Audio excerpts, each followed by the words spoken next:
You've always done research on everything you've done in your restaurants. Specifically on equipment, you've done a lot of research.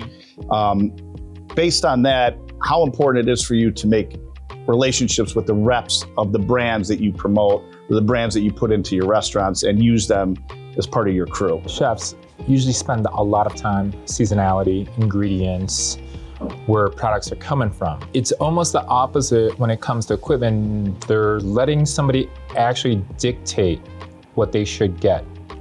And to me, why don't you take ownership of everything in your restaurant?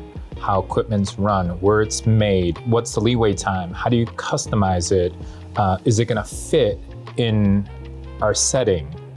And are the cooks gonna be, is it user-friendly for the end user to be able to know? We could always cook on gas or electric, but is there a timer? Is there AI built into it to help the restaurateurs to maximize their profitability, and also to help the cooks to be able to be consistent in how they cook? So you want to give the advantage to the cook much as possible, and for the chefs to be successful in their business, because you have these equipment that you research and you take ownership of it. You come together as a team. To me, it's just taking ownership of how your restaurant is run. The new Dimmi Dimmi location, why did you choose this spot? It kind of chose us. We were looking for a new restaurant and this location came up. It's very iconic because it's in the heart of Lincoln Park. I kind of started my career right down the street from here, 4 blocks away at Charlie Trotter's. So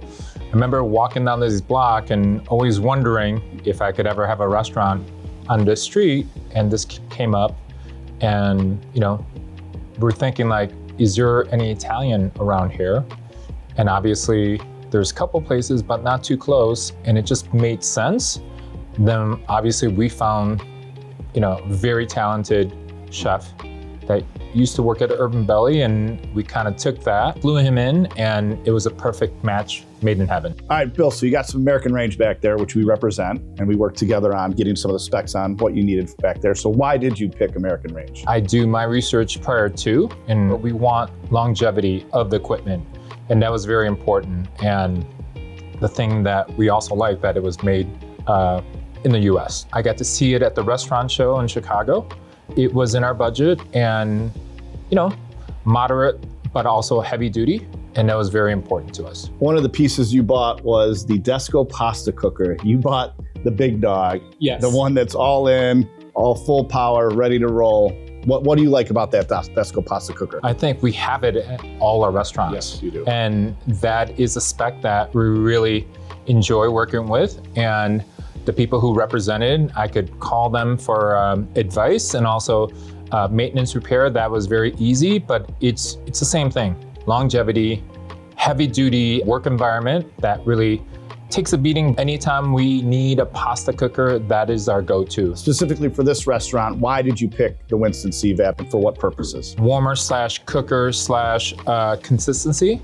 That's what we like to have in our kitchens. Even if it's a full service restaurant or fast casual, these equipment really helps the cook and the chefs to maintain control and consistency in our kitchen. Now it's been close to 15 years. 15 years. Yeah.